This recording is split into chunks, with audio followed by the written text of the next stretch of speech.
जब हमने इंसुलिन दिया तो उन सेल्स को रेस्ट मिलेगा और वो ज़्यादा कारगर तरीके से शरीर की इंसुलिन बना पाएंगे। कोई भी जो सॉफ्ट ड्रिंक है या कोई भी फ्रूट जूस आप ले सकते हैं, उसका 150 से 200 ml आप एक बार में पी लीजिए और फिर 15 मिनट बाद आपको दोबारा शुगर देखना है, वो 100 के ऊपर हो जाना चाहिए। हर डायबिटिक पेशेंट में इंसुलिन की ज़रूरत एट सम पॉइंट पड़ेगी ही पड़ेगी। इसका मतलब ये नहीं है कि वो ट्रीटमेंट फेलियर है या एंड स्टेज पे है, ऐसा नहीं है। पैच आप लगाते हैं, स्पोर्ट्स पर्सन लगाते हैं या जिनका शुगर कंट्रोल अच्छा नहीं रहता है वो लगाते हैं।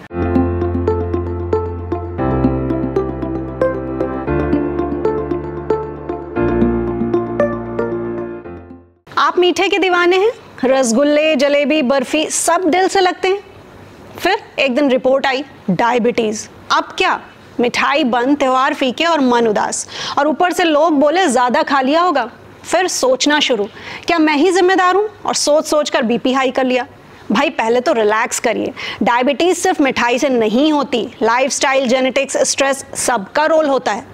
तो अब जिंदगी कैसे रहेगी मीठी लेकिन हेल्दी भी, जानिए डियर डॉक्टर की इस सीरीज में MD medicine DM endocrinology doctor Prasoon Rastogi ji से। डॉक्टर साहब, हम लोग आज डायबिटीज़ को लेकर बात करने के लिए यहाँ पर मौजूद हैं। तो सबसे पहला जो मेरा क्वेश्चन सामने आता है वो ये कि डायबिटीज़ एक्चुअली जब होनी शुरू होती है तो बहुत सारी चीज़ें ऐसी होती हैं कि बन रही होती हैं, बिगड़ रही होती हैं, लेकिन पेशेंट उन चीज़ों को समझ नहीं पाता है और फाइनली एक दिन ये होता है कि डॉक्टर के पास पहुंचा, डॉक्टर ने डायग्नोज करके बताया कि आप तो डायबिटिक हैं। तो कौन से ऐसे सिम्टम्स हो सकते हैं जो ध्यान में रखे जाएं कि इस तरह के सिम्टम्स सामने आ रहे हैं तो ये डायबिटीज़ के लिए हमको अलर्ट कर रहे हैं? देखिए, हम लोग को ये समझना बहुत ज़रूरी है कि डायबिटीज़ एक मार्क नहीं है कि इसके बियॉन्ड आप डायबिटिक हैं या नहीं हैं। डायबिटीज़ होनी, जैसे आपने बहुत अच्छा क्वेश्चन पूछा कि डायबिटीज़ होनी शुरू हो गई है, इन द प्रोसेस है, हमारी शरीर के मेटाबॉलिज्म में चेंजेस हो रहे हैं, बॉडी फैट कंपोजिशन में, बॉडी कंपोजिशन में चेंजेस हो रहे हैं। ये डायबिटीज़ डायग्नोज होने के जनरली 5-7 साल पहले शुरू हो चुकी होती है प्रक्रिया, लेकिन हमें पता नहीं चलता है। तो उसके सिम्टम कुछ इस तरह होते हैं कि जब एक थ्रेशोल्ड के ऊपर जब ब्लड शुगर चले जाते हैं तो उनके कारण हमें सिम्टम पता चलते हैं, जैसे ज़्यादा भूख लगना, ज़्यादा प्यास लगना, ज़्यादा बार पेशाब लगना या लो एनर्जी लगना या किसी केसेस में वेट लॉस होना। तो ये डायबिटीज़ के प्राथमिक लक्षण हो सकते हैं, लेकिन ये भी तब महसूस होते हैं जब शुगर एक लेवल के बियॉन्ड, जैसे मोर देन 200 या 250 चली जाती है, तब ये सब सिम्टम आते हैं। तो इससे भी पहले हमें अगर डायग्नोज करना है तो तब कोई सिम्टम नहीं होते हैं डायबिटीज़ के। तो हमारे पास मल्टीपल गाइडलाइंस हैं, जैसे ADA जो डायबिटीज़ का सबसे बड़ा बॉडी है, अमेरिकन डायबिटीज़ एसोसिएशन, ये हर साल अपनी गाइडलाइन देता है और रिवाइज़ करता है।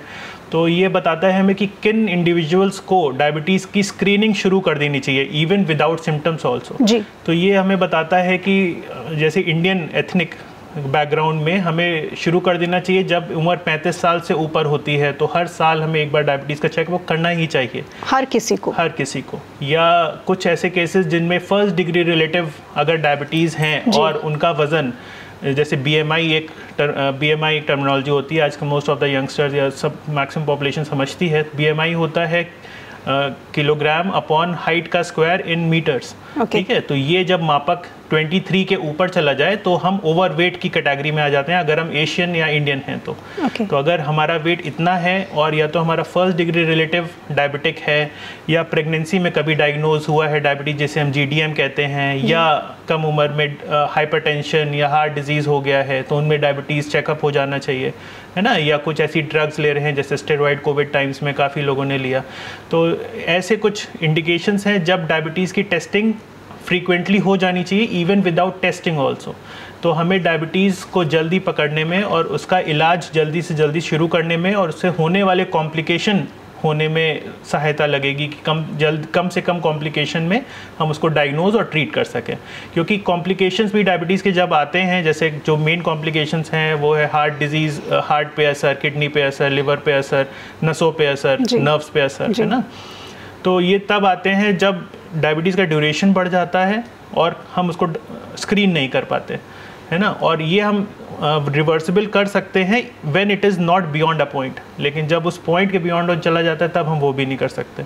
तो इसलिए हम जल्दी से जल्दी डायबिटीज़ डायग्नोज करें। इसलिए जो मैंने आपको बताया किन किन को सतर्क रहना चाहिए उसमें ज़रूरी है। डॉक्टर साहब, ऐसे ही केस में अगर जेनेटिक है अगर हमारे किसी बड़े को रही है हमारी फैमिली में, तो फिर इस वाले केस में हम कौन सी एज से, जस्ट लाइक आपने बताया कि 35 की एज से हमें टेस्टिंग शुरू कर देनी चाहिए, तो अगर जेनेटिक है हमारे फैमिली में तो फिर कब से टेस्टिंग शुरू कर देनी चाहिए और किन किन चीज़ों का खास ख्याल रखना चाहिए? देखिए, जेनेटिक है तो पहले हमें डिफाइन करना पड़ेगा किस तरह का जेनेटिक है जी। कि वो टाइप 2 डायबिटीज़ है कि टाइप 1 डायबिटीज़ है।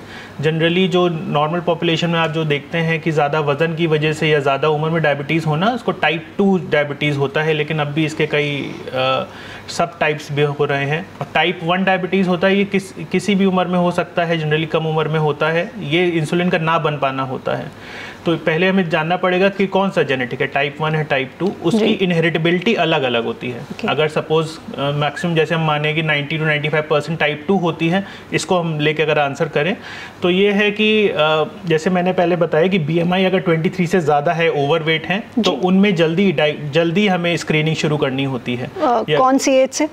इसका कोई एज कट ऑफ नहीं है, जनरली 18 ईयर्स के बाद, या एडोलेसेंट आजकल ओबेसिटी में मिल रही, तो आजकल एडोलेसेंट टाइप 2 भी हो रहे हैं। एडोलेसेंट मतलब 13 साल की उम्र के ऊपर, तो 13 तो उस उम्र में भी हमें स्क्रीनिंग की ज़रूरत पड़ सकती है। अगर इंडिविजुअल ओबीस है और हाई रिस्क है, सपोज मदर फादर दोनों डायबिटिक हैं, तो उसका टाइप 2 का इनहेरिटेबिलिटी बढ़ जाती है, उनकी स्क्रीनिंग जल्दी होनी चाहिए। ओके और इन सारे केसेस में अगर डायबिटीज़ के चांसेस हैं, तो फिर डेली रूटीन में किन किन चीज़ों का बहुत ज़्यादा ख्याल रखना है? जी, डेली रूटीन में है जैसे लाइफस्टाइल, क्योंकि डायबिटीज़ एक मेटाबॉलिक डिजीज़ है और लाइफस्टाइल से जुड़ी डिजीज़ है, तो डेली रूटीन में आपको अपना डाइट, एक्सरसाइज और हैबिट्स, इनका ध्यान रखना है। डाइट में आपको लो कैलोरी, लो ग्लाइसेमिक इंडेक्स फूड्स लेने हैं, ज़्यादा शुगर कंटेनिंग फूड से बचना है और ज़्यादा फैट रिच फूड से बचना है ना। और एक्सरसाइज जैसे जो एडवाइज्ड है वो करीब 30 से 45 minute exercise in an adult वो होनी चाहिए। जैसे मतलब अगर कम उम्र 18 ईयर से कम है तो ये ड्यूरेशन बढ़ जाना चाहिए एक्सरसाइज का। तो the individual should be very active in lifestyle, क्योंकि हम जानते हैं आजकल मैक्सिमम जॉब ऑफिस जॉब्स हो गए हैं, तो आपको ज़रूरी होता है कि आपके रूटीन में एक्सरसाइज का 1 घंटा ज़रूर हो। और हैबिट्स की जैसे मैंने बात करी, तो उसमें आपको स्मोकिंग, अल्कोहल, इन सब से एब्सटेन करना है कि आप डायबिटीज़ से बचे रहें, क्योंकि ये नंबर ऑफ़ आप जितने इसमें ये प्राइमोडियल प्रिवेंशन इसे बोलते हैं, जितने इसमें फैक्टर आप बढ़ाते जाएंगे उतना आप डायबिटीज़ की तरफ बढ़ते जाएंगे। ओके, सो डायबिटीज़ के बाद भी अगर पेशेंट अल्कोहल का इंटेक कर रहा है तो वो कितना हार्मफुल है? देखिए, वैसे तो गाइडलाइंस में आप पॉपुलरली देखते होंगे कि भाई 1 से 2 drink in a day is advised, हाँ, जो जनरल कंसेंसस है। लेकिन आप इस बात को समझना हमारे लिए बहुत ज़रूरी है कि जो रिसर्चेज ये हुई जहाँ के डॉक्टर्स ये एडवाइस करते हैं, दैट इज़ वेस्टर्न पॉपुलेशन, और उनका कदकाठी, उनका बॉडी कॉम्पोजिशन हमारे से डिफरेंट है। वो हमारे ट्रॉपिकल उसमें नहीं रहते, वो मेडिटेरियन और टेम्परेट क्लाइमेट में रहते हैं। उनमें इट कैन बी टॉलरेटेड, क्योंकि उनका मेटाबॉलिज्म इतना ज़्यादा है, उनका एनर्जी रिक्वायरमेंट इतना ज़्यादा है कि alcohol can be a part of a daily routine. लेकिन इंडियन सिनारियो को लेकर आई थिंक कोई स्टडी तो ऐसी नहीं हुई है, लेकिन जो अक्रॉस द डॉक्टर कंसेंसस है कि you should not take even a single unit of alcohol. Smoking तो आप जानते हैं, अगर मैं लिस्ट करना शुरू करूँ तो सुबह से शाम हो जाएगी, इतने सारे डिजीज़ स्मोकिंग से रिलेटेड हैं। तो जितना आप इन सब चीज़ से बच सकें उतना अच्छा है, कोई कट ऑफ नहीं है हमारे लिए। यू शुड स्ट्रेट फॉरवर्ड से no to all these. And इन सारी चीज़ों में हम वर्कआउट की बात करें तो किस तरह के वर्कआउट्स होने चाहिए? लाइक जो नॉर्मल वर्कआउट्स होते हैं क्या वही होना चाहिए, या फिर ऐसे वर्कआउट हों जो हमें पसीना निकालने में हेल्पफुल हों? तो किस तरह के वर्कआउट्स हों? देखिए, जो वर्कआउट्स होते हैं वो इंडिविजुअल सेंट्रिक होते हैं। हम वन साइज़ फिट ऑल नहीं कह सकते कि भाई कि वर्कआउट ऐसा होना चाहिए, ये पूरी पॉपुलेशन में एक जैसा होगा, क्योंकि डायबिटीज़ आप जानते हैं फर्स्ट ऑफ ऑल सबकी जो बॉडी कॉम्पोजिशन है अलग है, सब में मांसपेशियों का कंटेंट जिसे लीन बॉडी मास कहते हैं वो अलग है, तो सबके लिए वर्कआउट का पैटर्न अलग होगा। और डायबिटीज़ पॉपुलेशन में हार्ट डिजीज़ का रिस्क बढ़ जाता है, तो जो इंडिविजुअल को हार्ट डिजीज़ है उनका वर्कआउट पैटर्न अलग होगा, है ना। जिसमें ओबेसिटी है उसका वर्कआउट पैटर्न अलग होगा। तो वो तो it should be tailor made for everyone. लेकिन अगर हम बांटना चाहें तो वर्कआउट 2 किस्म के होते हैं, एरोबिक और एनारोबिक।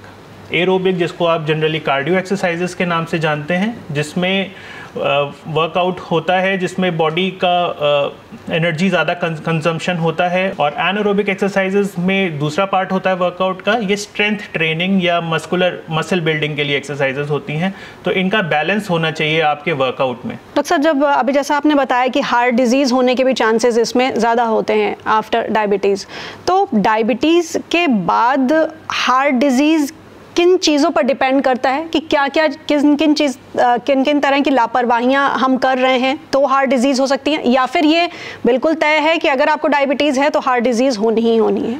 अगर हम डायबिटीज़ को इस तरह से लें कि एक मेटाबॉलिक बीमारी है, मेटाबॉलिक मतलब शरीर का जितने भी आप तत्व जानते हैं, मतलब इन टर्म्स ऑफ बायोकेमिस्ट्री बात करें, अगर कोलेस्ट्रॉल है, प्रोटीन है या शुगर्स हैं, इनका कॉम्बिनेशन से होने वाले एबनॉर्मल चेंजेस की वजह से डायबिटीज़ होती है ना। तो अगर जब हार्ट डिजीज़ की बात करें उसके भी मल्टीपल फैक्टर्स हैं। अगर सिर्फ मेटाबॉलिक की बात करें, उसमें होता है कि अगर हमारे हार्ट की नसों में कोलेस्ट्रॉल जमा होने लगे किसी कारण, तो वो सिकुड़ जाती हैं और अल्टीमेटली जो बोलते हैं कार्डियोवैस्कुलर डिजीज़, या जो आसान भाषा में आप मायोकार्डियल इस्कीमिया, हार्ट अटैक बोलते हैं, तो वो होने की रिस्क तब बढ़ता है जब उसमें कोलेस्ट्रॉल जमा हो जाए, है ना। और ये कोलेस्ट्रॉल जमा होने के पाथ को बढ़ाता है या हेस्टन करता है डायबिटीज़।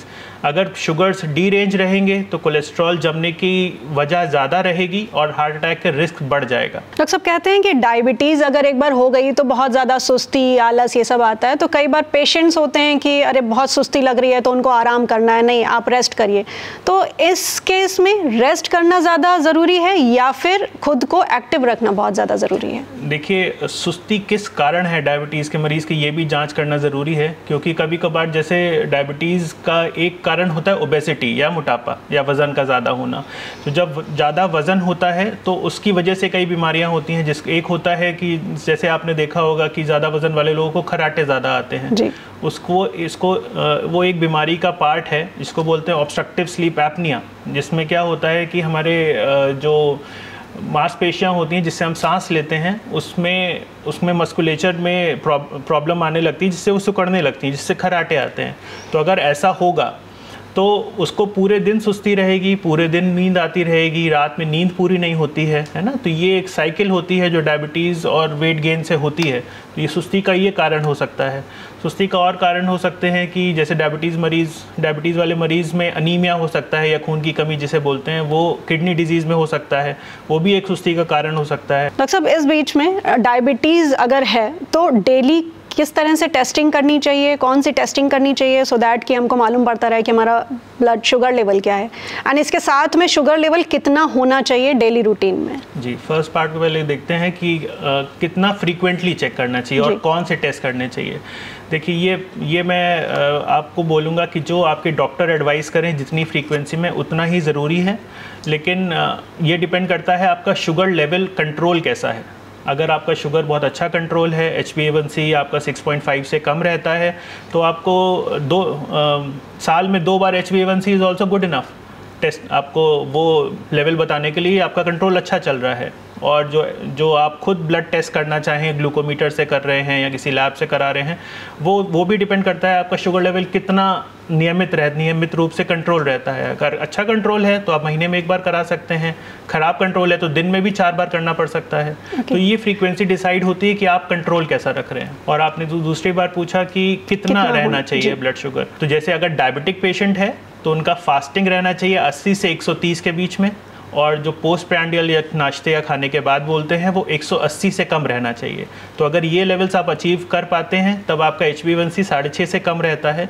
और भी कई मापक आजकल आ गए हैं, CGM मैट्रिक्स या जो आप ग्लूकोज वाले पैच देखते होंगे लोग लगाते रहते हो, तो उसके भी मैट्रिक्स अलग हैं। उसमें हम एक्यूरेटली हर 5 मिनट में शुगर वो मशीन अपने आप नापती रहती है, आप मॉनिटर कर सकते हैं बाय मीन्स ऑफ मोबाइल और अ रीडर, है ना। तो उसमें आपका जो लेवल्स हैं, जो मैं 80 से 130 की बात कर रहा था, तो ये उसमें मेजर करता रहता है कि कितने टाइम आपका, कितने ड्यूरेशन ऑफ द डे उसके बीच कंट्रोल रहा है, तो ये 70% से ज़्यादा हो ऐसा हम टारगेट करते हैं। ब्लड शुगर लेवल का लो होना, इसको किस तरह से इसके सिम्टम्स हम पहचान सकते हैं? जी, बहुत अच्छा सवाल है। और डायबिटीज़ वाले मरीज़ों को ये as a red flag sign ये पता होना चाहिए कि ब्लड शुगर कम होने के लक्षण क्या हैं।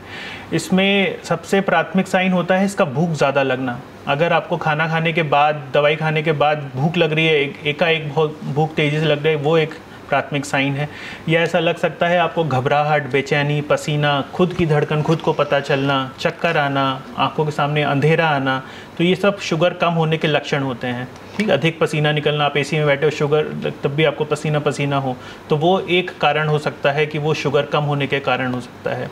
और अगर मतलब ये आपके बॉडी आपको सिग्नल दे रही है कि आपका शुगर कम हो रहा है, अगर आपने तब भी उसको मैनेज नहीं किया तो आपको बेहोशी भी आ सकती है या दौरे भी पड़ सकते हैं।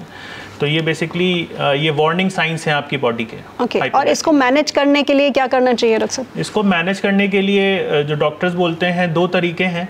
अगर आप कॉन्शियस हैं और खुद सेवन करके पानी या ग्लूकोज या जूस सेवन खुद कर सकते हैं, तो हम कहते हैं कि आपको 15 ग्राम शुगर या 15 ग्राम ग्लूकोज जो भी अवेलेबल हो, या 15 ग्राम का मतलब एक टीस्पून होता है 5 ग्राम, तो 3 टीस्पून आपको 100 से 150 ml पानी में डाल के पी जाना है।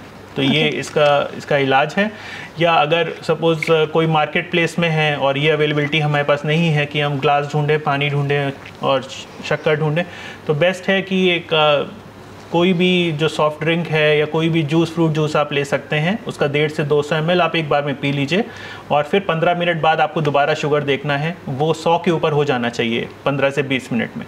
अगर नहीं हो रहा तो ये प्रोसेस आपको रिपीट करना है। तो ये इसका आप इलाज ऐसे कर सकते हैं। लेकिन अगर आपका जो पेशेंट है वो होश में नहीं है क्योंकि शुगर कम होने के कारण, तब आपको हॉस्पिटल जाना होगा, क्योंकि उसको आईवी लाइन से या इंट्रामस्कुलर इंजेक्शन से उसके लिए इलाज करा जाएगा। डॉक्टर साहब, इस पूरी सिचुएशन में इंसुलिन के इंजेक्शन का क्या रोल है? इंसुलिन देखिए हमारा शरीर खुद बनाता है, पहली बात। और डायबिटीज़ में अगर हम टाइप 2 डायबिटीज़ की बात करें, क्योंकि वही ज़्यादा प्रेवलेंट है, तो उसमें शरीर में जितनी इंसुलिन होती है वो फ़िलहाल वो सही तरीके से काम नहीं कर रही है। शरीर को उससे भी ज़्यादा इंसुलिन की ज़रूरत है, और ग्रेजुअली क्या होता है, हमारे शरीर की इंसुलिन बनने की क्षमता भी कम हो जाती है।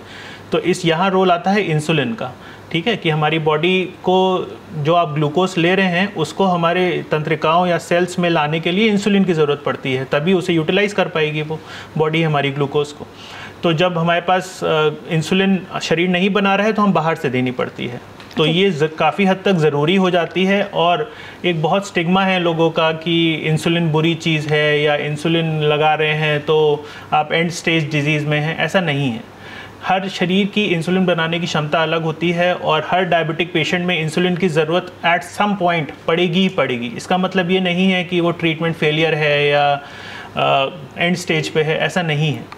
तो इंसुलिन आजकल हम लोग कोशिश करते हैं जल्दी से जल्दी इंसुलिन पेशेंट को शुरू कर पाएँ, कि जो बॉडी की इंसुलिन बनाने की क्षमता है उसे प्रिजर्व कर सकें। क्योंकि वो कई बार, क्योंकि इंसुलिन जब आप बाहर से देते हैं तो एक सेट अमाउंट ऑफ इंसुलिन देते हैं कि इतने सेट अमाउंट इतना ग्लूकोज कम कर लेगी। लेकिन जब ऐसा तो नहीं है कि आपको हम बोलें 16 ग्राम आपको कार्बोहाइड्रेट खाना है तो आप 16 ही ग्राम खाएंगे, ऐसा तो नहीं है। तो आपके शरीर की भी कुछ क्षमता बची रहनी चाहिए इंसुलिन बनाने की। तो अगर हम इंसुलिन जल्दी दे देंगे तो वो प्रिजर्व रहेगी, तो हमारे शुगर में उतने फ्लक्चुएशंस कम रहेंगे और कॉम्प्लिकेशन के रिस्क बहुत कम रहेगा। लोग कहते हैं कि जो फीमेल्स होती हैं, अगर जेनेटिक भी है तो फीमेल्स को डायबिटीज़ होने के चांसेस ज़्यादा होते हैं इन कंपैरिजन ऑफ मेल। तो क्या इज़ इट सो, ऐसा है? ऐसा नहीं है। सभी का जेनेटिक मेकअप जैसा होता है, वो हमारे हार्मोन की संरचना मेल फीमेल में ऐसी है, by nature and God's gift ऐसी है कि हम उस मेटाबॉलिज्म को बरकरार रख सकें। लेकिन अगर आपने ये क्वेश्चन पूछा है कि फ़ीमेल्स को क्या ज़्यादा रिस्क है, तो मैं ये कहना चाहूँगा कि पोस्ट मीनोपॉज जब पेशेंट फीमेल्स हो जाती हैं तब उनका हार्मोनल इम्बैलेंस होने लगता है ना, तब रिस्क थोड़े बढ़ जाते हैं फीमेल्स में डायबिटीज़ होने के, हार्ट डिजीज़ के। लेकिन ये कहीं भी इन टोटल ट्रू नहीं है कि फीमेल्स को ज़्यादा रिस्क है। ना डॉक्टर साहब, अब हमारे व्यूअर्स को क्या सजेस्ट करेंगे आप? देखिए, डायबिटीज़ की स्क्रीनिंग बहुत ज़रूरी है। आप जितनी जल्दी, जितनी इफ़ेक्टिवली स्क्रीनिंग कर लें तो उतना ही कारगर रहेगा आपको अपनी डायबिटीज़ मैनेज करने के लिए। और क्योंकि डायबिटीज़ एक ऐसी बीमारी है कि वो हर अंग पे असर करती है, जैसे नर्वस सिस्टम, हमारा गैस्ट्रोइंटेस्टाइनल सिस्टम, कार्डियोवैस्कुलर सिस्टम, सब पे आप कोई भी सिस्टम आप नेम करिए उस पर इफ़ेक्ट करती है डायबिटीज़। तो इस पर इफ़ेक्ट ना करे इसलिए उसको जल्दी से जल्दी पकड़ना ज़रूरी है, इसलिए स्क्रीनिंग ज़रूरी है और रेगुलर चेकअप ज़रूरी है। जैसा जिस फ्रीक्वेंसी में आपके फिजिशियंस आपको सजेस्ट करें उस फ्रीक्वेंसी में उन कॉम्प्लिकेशन की स्क्रीनिंग होनी चाहिए जिन पे डायबिटीज़ असर करती है। Thank you so much doctor साहब, आपका बहुत बहुत धन्यवाद हमारे स्टूडियो में आने के लिए एंड हमारे व्यूअर्स को डायबिटीज़ से जुड़ी इतनी सारी इन्फॉर्मेशन देने के लिए आपका बहुत बहुत धन्यवाद।